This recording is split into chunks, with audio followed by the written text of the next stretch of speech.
For the CME Group, I'm Eric Wolfman Wilkinson. Let's get in the zone, the cash money zone. Today is Thursday, ahead of the big Friday USDA report coming out tomorrow at 7:30. That means the grain room over there is going to be early morning call. 7:20 is when we're going to be opening for this number. Now, what do I expect to see? I think that the USDA is going to be a little bit optimistic, let's say, on this on this data that they've kind of acquired. Now, I also think that they're going to lower this, like I've said, the bushels per acre to about 130. They're also going to come in with the number of acres planted, which means some of them have plowed over. At the beginning of the year, we came in at 96 million acres planted, historical high.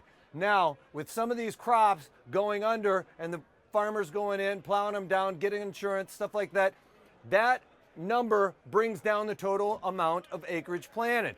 I think that that's going to be the number that the USDA is going to kind of fudge a little bit to the upside, be more optimistic. My call for that number is going to be around 85 or lower million acres of corn planted. My number for bushels per acre is about 125. That puts that number at a total of about, what did I come up with? About just under 10 billion. We were expected to have 16 billion total bushels of corn at the end of the growing season. It's going to be much lower than that. I've even seen it come in well below 10 billion. So a lot of analysts anyway.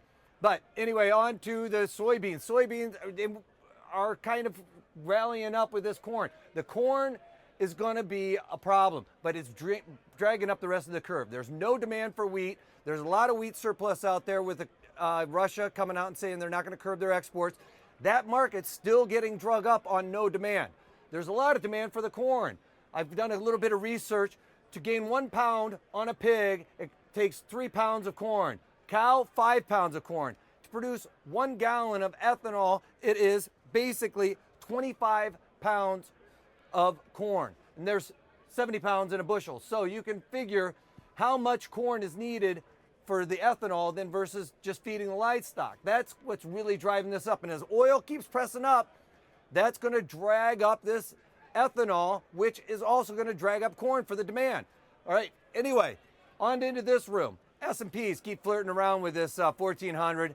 I thought they might be able to settle up in there yesterday. Anyway, they're kind of trailing back off. Everybody's kind of waiting out. Economic data this morning, jobless claims number came out a little bit better than expected, but again, the previous month they lowered those revisions down again, and I think that's happened for the last year. There's no surprise there whatsoever.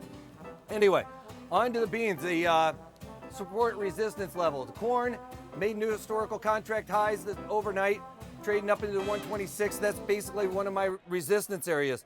I got 8 is going to be the magnet. $8 even. That's where the time and volume is spent basically for the last 2 months. That is the key support area. If we go below $8, it could flush down into the 720s. I don't see that happening. I see that this report's going to come out and it's going to be pretty bullish to the market. So on the upside, I've got 814, which we've already blown through, 826, which we're right at right now. Above that, 833, and then 849 on the upper end, which we could test tomorrow. I've been saying all week, this 833 is probably going to come into play just before the number. We've gotten up to the upper 820s. I'm not sure where it's trading right now, but we were pressing up against those highs a little bit ago.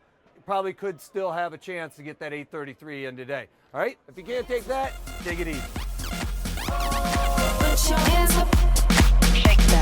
Every day I'm shuffling.